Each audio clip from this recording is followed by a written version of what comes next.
এই ডিভোর্সি মহিলা সর সর এখান থেকে, সর, ছোট লোকের বাচ্চা সর।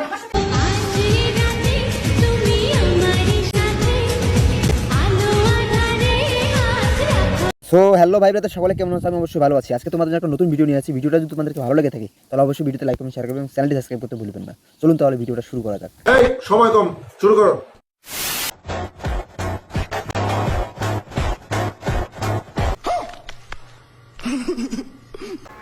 দোষটা অনেক বড় ঝামেলা হয়ে গেছে। I am pregnant.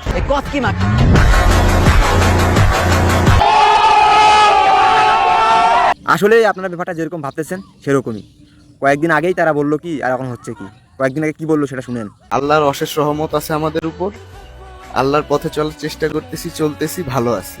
ভালো আছো, আর এখন কি বলতেছো সেটাও শুনি। তো মজার বিষয়টা হচ্ছে যে তার সাথে বেশ কয়েক মাস ধরে আমার কোনো সম্পর্ক নেই, কিছু নেই, কোনো কথাবার্তাও নেই।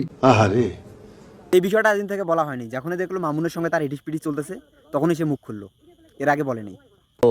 আফসোস হয়, আফসোস তো হইবই, আমারে হারাইছো না। ধৈর্য ধরো, আমাকে হারানোর আফসোসে জয়লা পুরা কয়লা হয়ে যাইবা।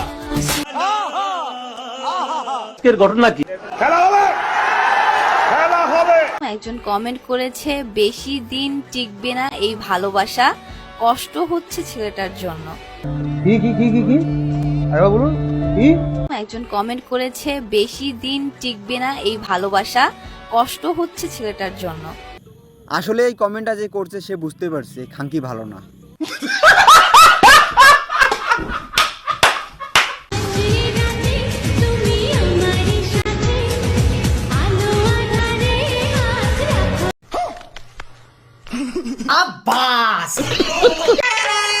ধনকে দেখলু তুই ননিস না, মনকে চিনলু না, সোনাকে চিনলু, বানাকে চিনলু, মনুষ চিনলু না।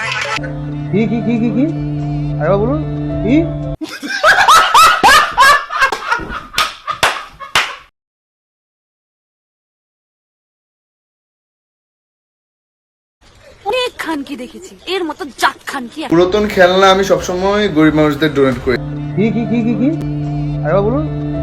পুরাতন খেলনা আমি সবসময় গরিব মানুষদের ডোনেট করি। ভালোবাসার জন্য, ভালোবাসা মানুষটাকে রাখার জন্য ও সবকিছু ছাড়তে